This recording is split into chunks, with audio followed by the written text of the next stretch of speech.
සතියේ සෑම දිනකම උදෑසන 8ට TV1 බලන්න.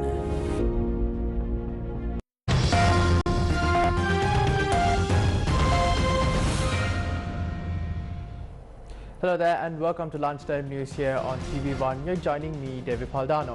Now, before we head into your stories in more detail, let's first take a look at your headlines this afternoon. Sri Lanka settles $1 billion bond. Will the salary anomalies of teachers and principals be resolved?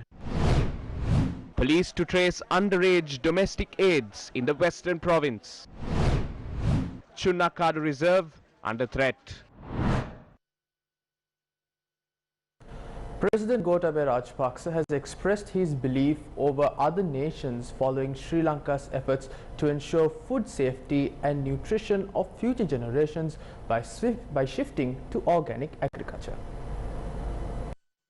The president expressed these views while addressing world leaders online, speaking at the UN Food Systems Summit 2021 held in Rome, Italy. This summit is intended to lay a platform in the lead-up to the 76th UN General Assembly scheduled to commence in September this year. The summit, convened by the UN Secretary-General Antonio Guterres, will be held until the 28th of July. The summit will bring together key players of the world, including youth organizations, farmers, representatives of indigenous communities, and civil activists from across the globe. Addressing the summit via video conferencing technology, President Gotabaya Rajapaksa said the COVID-19 pandemic has highlighted that we all share a deeply interconnected world. Although different nations face various societal, political and economic obstacles, all such obstacles should be considered global issues. Hence, the President called on world leaders to unite in the endeavor to overcome such matters. Cabinet spokesperson Minister Keheliya Rambukwala announced today that the government has settled a debt repayment amounting to $1 billion.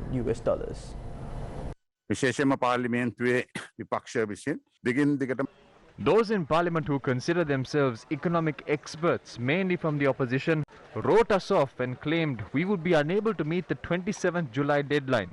They alleged our foreign reserves have crumbled. Rating agencies such as Fitch have placed us under review based on our poor economic performance and so on.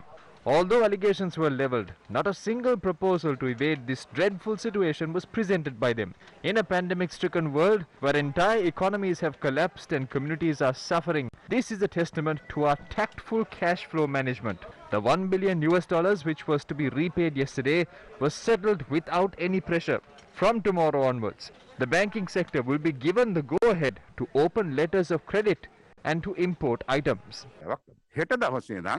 මුළු බැංකු පද්ධතියම ණයවර ලිපි ඉදිරිපත් කිරීම භාණ්ඩ ගෙන්වීම ඒ ගැන කිසිම බාධාවකින් තොරව ඉදිරියට යන්නට පුළුවන් වාතාවරණයක් අපි හදලා තියෙනවා. ඩොලර් බිලියනයක ණය වාරිකය. We know that a loan worth $1 billion was settled. Were our foreign reserves utilized for this matter? Or did the government follow an alternate method to finance this debt? What is the current state of our foreign reserves? This was settled without causing an impact to our foreign reserves through managing our cash flows intelligently. At one point, foreign reserves had depleted to $1.2 billion, but we were able to handle a war, manage our cash flows and retain out foreign reserves. When we handed it over to the former government, foreign reserves stood at $8 billion and the debt to GDP ratio was 71.6%. සංචිත බිලියන 8කට වෙනකොට බාර දෙන්නත් දලදේශීය නිෂ්පාදනයෙන් 70.6කට පමණක් අපේ ණය සීමා කරගන්නත් අපිට හැකියාවක් ලැබුණා. A meeting is currently underway at Temple Trees between Prime Minister Mahinda Rajapaksa and representatives of teacher and principals trade unions. The aim of the meeting is to seek solutions to the ongoing teachers and principals salary anomalies and other complications related to the education sector of the country. Secretary of the Ceylon Teachers Union Joseph Stalin, Secretary of the Ceylon Teachers Service Union Mahinda Jayasinghe, Venerable Ulapane Sumangala Thero and officials of the Education Ministry are present at the discussion. The following views were expressed by trade unionists prior to the commencement of the discussion. Today marks the 16th day of our struggle. The meeting was scheduled to be held at the Education Ministry but was shifted to Temple Trees. We are hoping for a favourable outcome.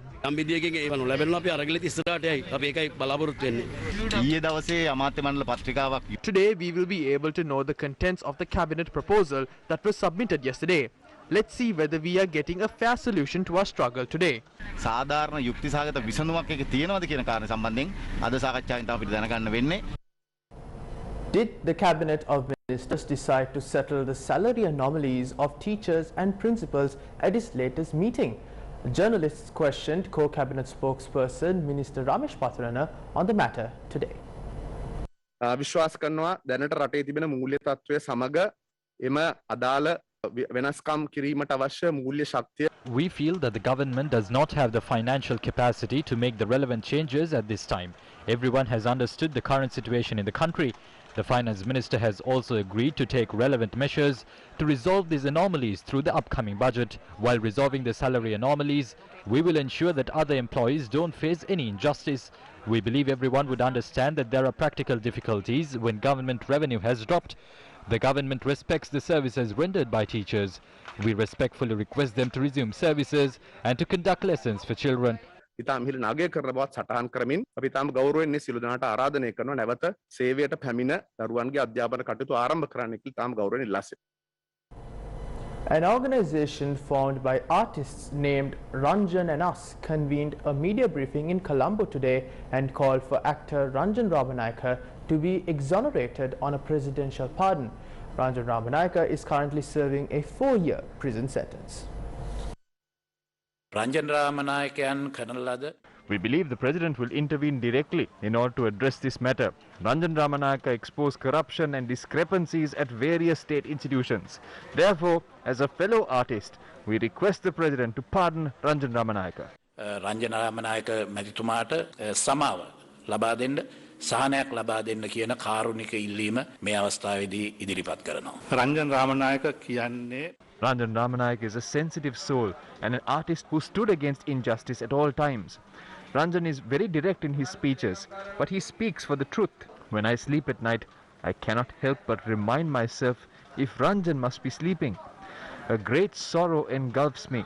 Since the decision has been ratified by the Supreme Court, we cannot do much, but we can request the President to consider granting him a presidential pardon. මාගෙන් ජනාධිපති සමාවක් ලබා ගැනීමට ඉල්ලීමක් ආයෝජනය කිරීම. අපිට හෝ මතක් වෙනවා අපිට හෝ miss. He is in our hearts. We miss him. We would like to have him with us once more. As artists, we are helpless at the moment. The best we can do is to unite and direct the President's attention towards him. It has been 200 days since he was incarcerated. He had suffered for 200 days. We are hopeful that the President would take these matters into consideration and pardon him. යම්සි සහන කාලයක් ලබා ගන්න ඒ වගේ දෙයක් කරගන්න හම්බ වෙයි කියන එක. Retired Major General Palita Fernando and Avantgarde Company Chairman Nisanka Senadipati were released from a bribery case today. They were charged with soliciting a bribe of 35.5 million rupees to permit the operation of a floating armory. The Commission to investigate allegations of bribery and corruption's Deputy Director Tushari Jayaratna said the 3 commissioners in the body have decided to withdraw the charge sheet submitted against the accused. She told court that the charge sheet would be withdrawn as it had been filed without the approval of the 3 commissioners. Accordingly, Colombo High Court Judge Amal Ranaraja ordered to release Avantgarde Company Chairman Nisanka Senadipati and retired Major General Palita Fernando from the case. Sri Lanka received 1.6 million Sinopharm jabs this morning. The batch of vaccines had reached the country at around 8 a.m. today. Officials said the country is expecting to receive another batch of Sinopharm jabs during the day. Professor Channa Jayasuvana, the State Minister of Production, Supply and Regulation of Pharmaceuticals, said 1.6 million syringes gifted by China are also due to reach the country. Now, keeping up with more local news, the police STF has opened fire at a double cab which had defied orders to stop in Madhu Manor. Police media spokesperson SDIG Ajit Rohana said the shooting had taken place after police STF officers had been deployed to the area based on a tip-off received by the authorities. Last night, personnel of the police STF had travelled to the Iranekulam, Mollikulam area in the Madu police jurisdiction to look into an illegal timber racket which was said to be operating in the area. At around 8:30 last night, the officers had noticed a double cab travelling in that direction. The driver had defied orders to stop and had attempted to run over the officers. At that instance, the officers had decided to open fire at the tyres of the vehicle. One person has been arrested while another has fled. Authorities have also discovered 5 logs of highly valuable timber from the vehicle. 2 officers of the police STF who sustained minor injuries have been admitted to the hospital. සොයාගෙන තිබෙන අතර මේ සිද්ධියේදී සුළුතුවා ලැබූ විශේෂ කාර්ය බළකාර නිලධාරීන් දෙදෙනෙක් මුරුක්කන් රෝහල වෙත ඇතුළත් කර තිබෙනවා. A complaint has been filed with the Criminal Investigations Department against protests taking place by violating quarantine laws during the COVID-19 pandemic. The complaint has been filed by Danushka Dirshan Gamage, who serves as the chairman of the People for Justice movement. He has requested authorities to arrest the suspects as the protest can cause a decline in public health and incite the spread of the virus. The Criminal Investigations Department is conducting investigations based on the complaint. Keeping up with even more local news, the Sri Lanka police will launch operations from today to trace children who are employed as domestic aids. Media spokesperson of the police, SDIG Ajit Rohana, said operations in this regard will be conducted in the Western Province, centering the city of Colombo today.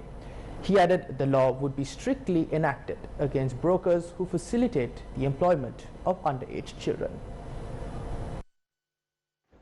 Sri Lanka police are intending to conduct a special operations in the Colombo city and in suburbs areas and in the Western Province in order to trace the underage children who are serving as domestic servants. The recent incidents show that there are instances underage children are being brought to Colombo from hill country to serve as domestic servants, and they are subjected to various cruel, inhuman acts by the house owners.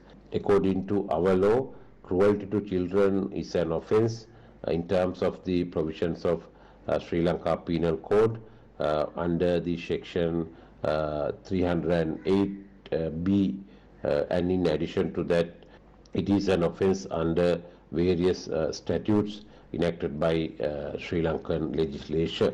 Therefore, we are taking stern actions against the house owners. In addition to that, the drug traffickers who have brought children from hill country area or other areas to Colombo as domestic servants, especially the underage children had been subjected to various activities such as torture. Therefore, the operation is conducted from today. A portion of the Chunnakadu Reserve on the border of the Samagipura village in Kantale has been grazed using a bulldozer. මේ ස්ථානයේ තුනකරු රක්ෂිතේ වනාන්තරයේ අක්කර 200 ගානක් ඩෝසර් කරලා මහා පරිමාණ ව්‍යාපාරිකයෝ සහ දේශපාලනඥයෝ මැදිහත් වීමකින් ඩෝසර් කරන වැඩසටහනක් ඊයේ පෙරේද මේ දැන් දවස් 2කට 3දී ආරම්භ කරලා තියෙනවා. විශාල ගස් කපලා දාලා ඒ ගස් වල විශාල කඳන් අරන් ගිහින් තියෙනවා. Amateur footage released recently showed how the land in the Chunnakadu Reserve, located near the left bank of the Mahaveli River, had been cleared using bulldozers.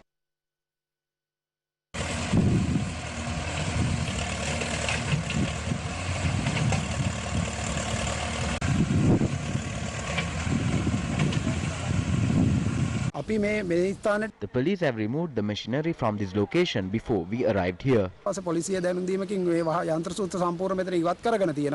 cameras captured how large trees had been logged while clearing the land.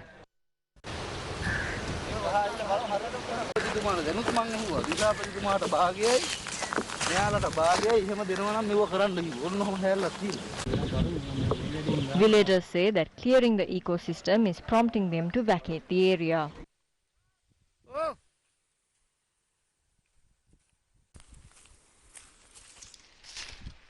විශේෂයෙන් නැගෙනහිර පළාත් ආණ්ඩුකාරතුමියට දිසාපැතුමාට We wish to tell the Eastern Province Governor, District Secretary and Environment Minister that this is a massive ecosystem that is home to wild elephants and other wildlife. When these lands are cleared, the people of Suryawawa will be forced to leave the area. Kapila Nuwan Atukorala is a parliamentarian from this area.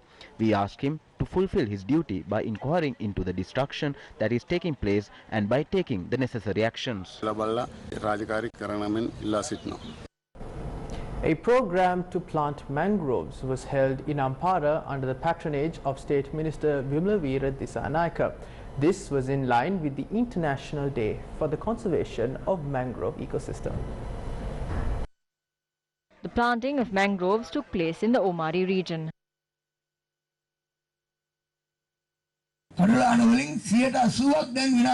80% of mangroves have been destroyed. These mangroves have been destroyed for commercial activities such as setting up shrimp farms and engaging in other cultivations. Although events are held globally on this, these activities don't seem to be stopping. Why has this happened to us? You are the reason for this. Recently, I asked for a notice to be pasted on the gate of my office in Ampara to avoid meeting me in order to obtain permits to mine sand and rocks. In the future, I will have to paste 2 notices. Why is that? That is because we have produced bosses and not humans. They are all trying to be bosses and not humans who protect the country.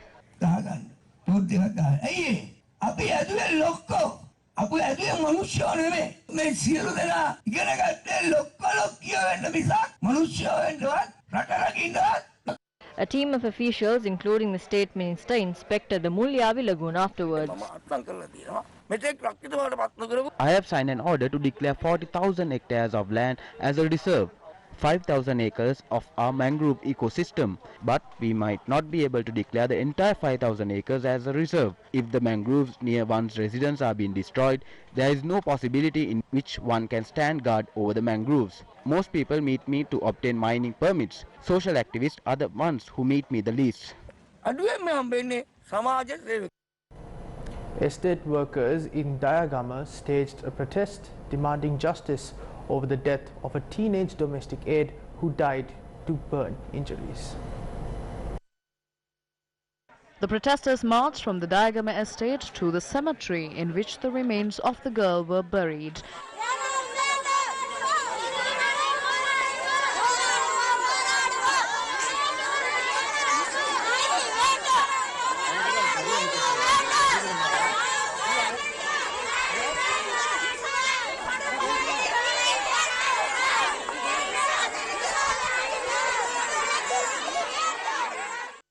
They lit candles in remembrance of the girl who had died recently. Police officers were deployed for security near the burial ground.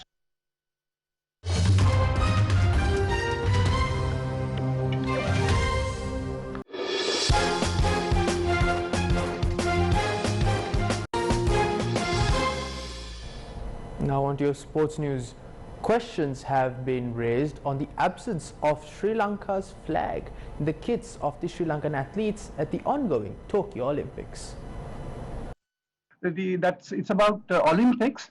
Is there any particular reason why the Sri Lankan athletes, they don't seem to have any signage indicating Sri Lanka or the Sri Lankan flag on their clothing? It seems to be new. What's the reason for that? I suppose, of course, this was taken up at various stages. I think over the period of time last like 48 hours. I'm unable to give you an answer because I need to get in touch with the minister concerned. I suppose that is something that we have all noticed, and then we should take a serious note of it and then do the needful, actually, maybe corrective measures if we have made some error in that area. The second T20 between Sri Lanka and India will be played at R. Premadasa Stadium in Colombo from 8 p.m. today. Meanwhile, that's all we have for you for lunchtime news, and of course that means it's a wrap. For more news, log on to our award-winning website, that is www.newsfirst.lk. For the Newsfirst team, I'm David Paldan. Take care.